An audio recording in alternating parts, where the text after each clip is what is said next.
Hi, this is Billie Beene here with a flash world news update. Today's date is January 13, 2024. The time is about noon in Texas.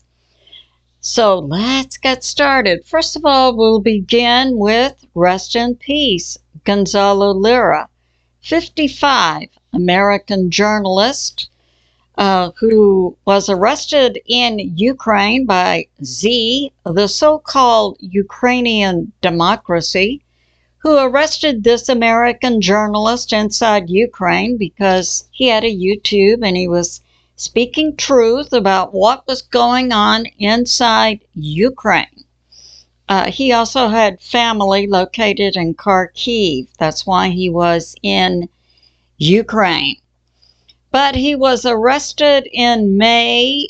He was tortured in jail and extorted. Money was stolen from him. In December, he developed bacterial pneumonia in both lungs and was denied medical treatment and passed away about January 12. And now ANIA K, a journalist from Poland, tongue-in-cheek, the U.S. State Department offers their condolences. But we understand from multiple sources that during the imprisonment, unfair imprisonment in a so-called Ukrainian democracy, as a journalist speaking truth, that the U.S. government, shadow government, and the U.S. shadow State Department didn't lift one finger to get Gonzalo Lira released. So we, the people of America, we do say this: rest in peace, Gonzalo Lira, and may God take care of your family. So that's going on. And now we have this. We have that recent, we've been seeing in the past few months, Yemen attacking commercial vessels. Initially, they started with any vessel going to or from Israel and their support of Gaza. But then they expanded to include all commercial vehicles. And we understand globally, commercial shipping has lost about 5% of its revenue since this started a few months ago. And the Houthis in Yemen, who are a proxy for Iran, have been attacking U.S. military ships. And we have in this area, we have the Eisenhower carrier here. We have the U.S. destroyers, Laboon, Gravely, Mason. And we have the UK HMS Diamond. So a plan was put together, and we, the people of America, we understand that JB is an actor wearing a mask. We do not know who is in control of the U.S. government. And we saw that recent fiasco with the Secretary of Defense, Austin. He's in the hospital or he's been killed in Ukraine. We don't know. So we, the people of America, also do not know who is in control of our military. But at any rate, the U.S. military and the UK military made a joint attack on the Houthis. I believe that happened Thursday night, Friday. And yeah, it began Thursday, January 11, continued through about 6 p.m. Eastern Standard Time, January 11, continued through 1 a.m. January 12.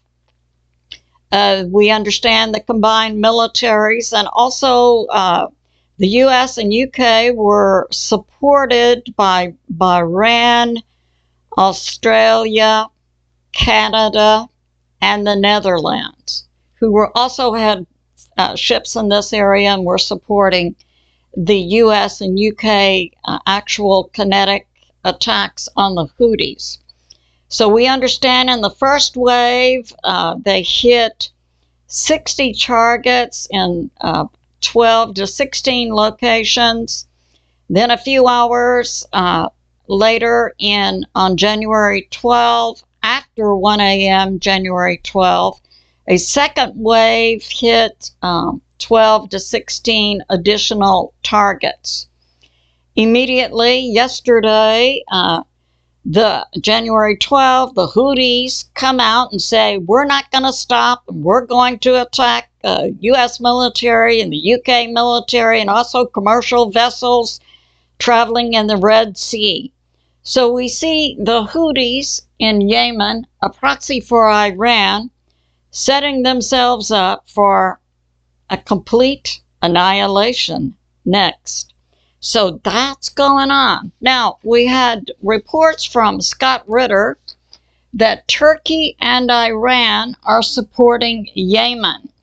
And what we see today in Syria, we see attacks going on by Turkey, also Syria, their military, plus an attack by Iran-backed proxy, the Islamic resistance out of Iraq, also attacking, and they've been attacking the U.S. military, the Conoco Field U.S. military base, as well as the headquarters of a CIA headquarters and another U.S. military base are being hit by the Islamic resistance. And also additional militias backed by Iran. So we have 2 U.S. military locations being attacked by Iran-backed militias and Iran-backed Iraqi resistance.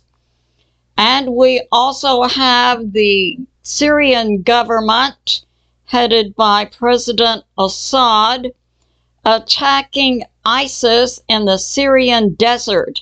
Now, ISIS is a proxy for Israel, and it was this group, it's believed, was responsible for General Soleimani's memorial bombs going off inside Iran, which happened last week. So this concludes my flash. I love you, and I'll see you soon.